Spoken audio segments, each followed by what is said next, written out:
Bonjour chers visiteurs de Food Lovers, je m'appelle Muriel, je suis diététicienne et c'est avec plaisir que je vous guide aujourd'hui sur le thème du végétarisme et du végétalisme.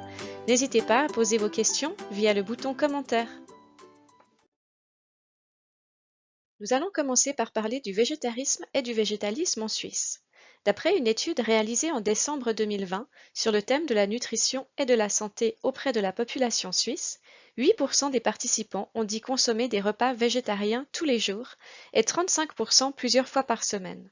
De plus, 2% des participants ont dit consommer des repas végétaliens tous les jours et 6% plusieurs fois par semaine.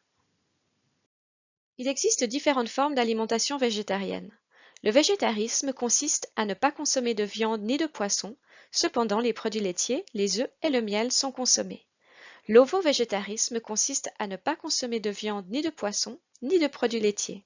Le lacto-végétarisme consiste à ne pas consommer de viande ni de poisson et pas d'œufs non plus. Finalement, le végétalisme consiste à éviter tout produit d'origine animale. Le végétalisme va bien au-delà de l'alimentation. En effet, il s'agit bien souvent d'un mode de vie qui repose sur des motivations très variables. Par exemple, une personne végane n'acceptera pas non plus de porter des vêtements qui contiennent du cuir ou de la fourrure.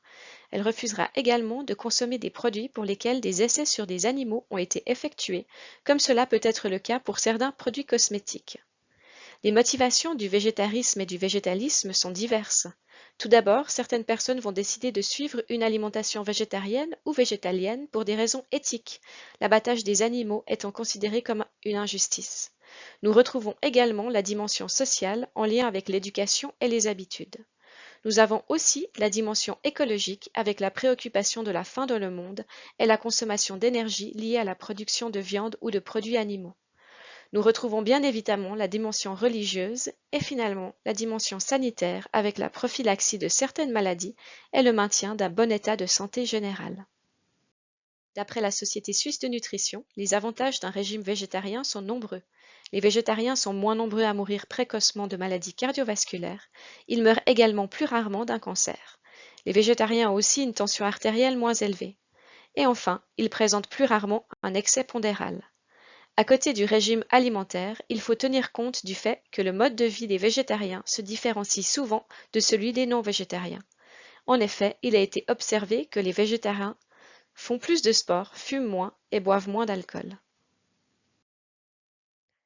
La Société suisse de nutrition considère qu'une alimentation ovo-lacto-végétarienne couvre les besoins de l'organisme.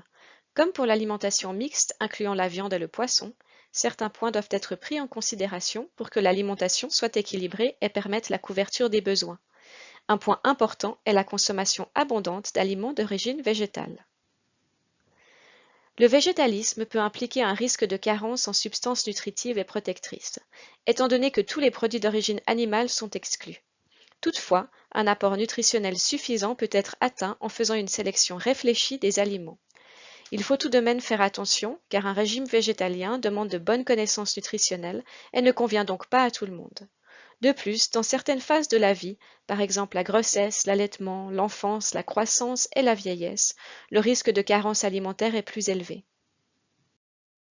Une personne qui ne suit pas un régime végétarien ou végétalien trouve dans les aliments d'origine animale une part importante des nutriments suivants.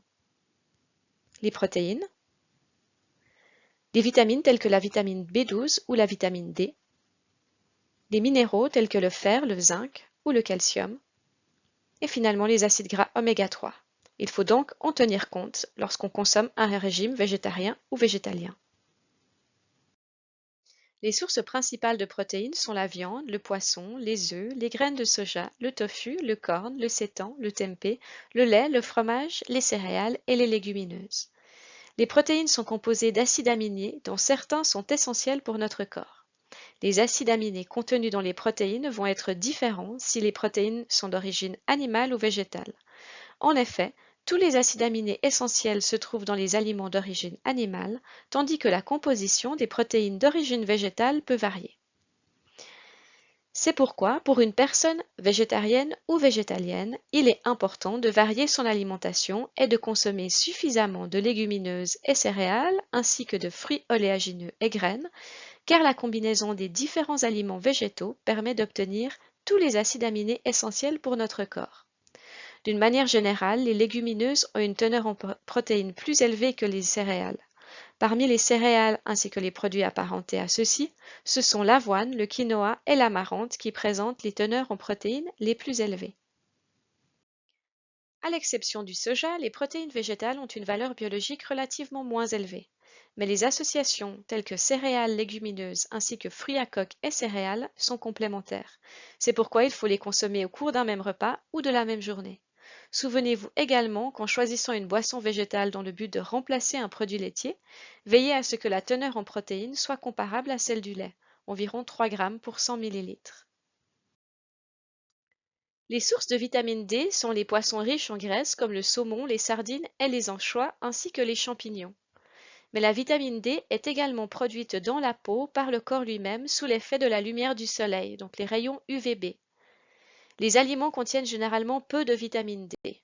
Un apport suffisant pour couvrir les besoins au moyen de la nourriture n'est possible ni pour les végétariens végétaliens, ni pour les personnes ayant une alimentation mixte. C'est pourquoi la production de vitamine D dans la peau à l'aide de la lumière du soleil joue un rôle important. En été, juin à septembre, la vitamine D est constituée en quantité suffisante dans la peau car à cette période de l'année, les gens passent régulièrement plus de temps en plein air. D'octobre à mai, la production de vitamine D par l'organisme est souvent insuffisante pour garantir un apport optimal.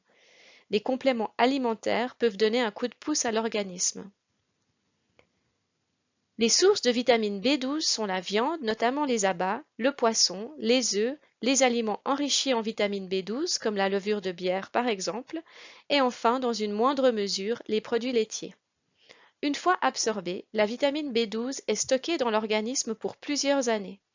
À partir du moment où des sources de vitamine B12 cessent d'être consommées ou sont consommées en plus petite quantité, il faut compter jusqu'à 5 ans jusqu'à ce qu'il soit possible d'attester une carence en vitamine B12 mesurable. En conséquence, les végétaliens ayant adopté ce régime depuis de longues années, mais aussi les végétariennes enceintes ou qui allaitent, font partie du groupe à risque en ce qui concerne une éventuelle carence en vitamine B12. Il est recommandé à tous les végétaliens, dans tous les cas, de consommer des aliments enrichis en vitamine B12 ou des compléments. Les sources de zinc sont le fromage, la viande, les œufs, les flocons d'avoine, les germes de blé, les germes de seigle, les graines et les fruits à coque. En cas d'alimentation mixte contenant de la viande, une grande partie du zinc absorbé provient précisément de la viande et le reste des légumes, des céréales et des fruits à coque. Le zinc contenu dans les aliments végétaux est moins disponible pour l'organisme que celui contenu dans la viande. C'est pourquoi les végétariens devraient ingérer 50% de zinc de plus que les non-végétariens. Les sources de fer sont la viande, notamment les abats, le tofu, les graines de soja, les salsifis noirs, les épinards, les petits pois, les pois mange-tout et les fruits à coque. Le fer de la viande est mieux absorbé que celui provenant des sources alimentaires végétales, entre autres parce que certaines substances présentes dans les aliments d'origine végétale inhibent l'absorption du fer dans l'intestin, par exemple les phytates dans les céréales et les légumineuses. De la même façon, les polyphénols contenus dans le café, le thé et le vin réduisent l'absorption du fer. La vitamine C favorise l'absorption du fer provenant des aliments végétaux.